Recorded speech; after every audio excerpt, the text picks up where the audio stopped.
தவக்காலம் 20வது நாள். என் அன்பு தோழமை உறவுகளை, தவக்காலத்தினுடைய 20வது நாளில் நாம் என்ன செய்ய வேண்டும் என்றால், இயேசுவோடு இணைந்து பணியாற்ற வேண்டும். இயேசுவோடு இணைந்திருந்தால் மட்டும்தான் நாம் அவரை விட்டு விலகி செல்ல மாட்டோம், பிரிந்து செல்ல மாட்டோம்.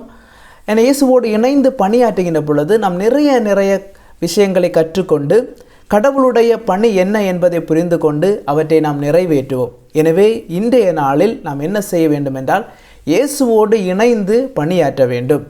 இரண்டாவதாக நாம் எதை தவிர்க்க வேண்டும் என்றால், பொய்யான வதந்திகளை பரப்புவதை தவிர்க்க வேண்டும். பொய் பேசுதல் என்பது உண்மையை தெரியாமல் பேசுவது கிடையாது, அல்லது ஒரு விஷயம் எனக்கு தெரியாமல் அதை பேசுவது பொய் கிடையாது. மாறாக உண்மை தெரிந்து கொண்டும் அந்த உண்மை எது என்று அறிந்து கொண்டும் அந்த உண்மையை மறைப்பதற்காக பேசுதல்தான் பொய் பேசுதல்.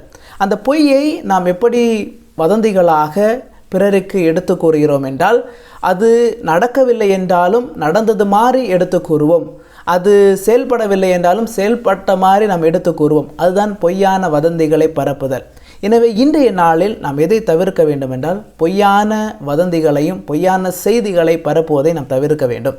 எனவே பிரியமானவர்களே, தவக்காலத்துடைய 20வது நாளில் நாம் என்ன செய்ய வேண்டும் என்றால், இயேசுவோடு இணைந்து பணியாற்ற வேண்டும்.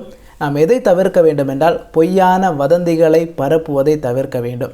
எனவே இன்றைய நாளில் இந்த வரத்திற்காக நாம் தொடர்ந்து மன்றாடுவோம். கடவுள் நாம் அனைவரை நிறைவாக ஆசீர்வதிப்பாராக. ஆமென்.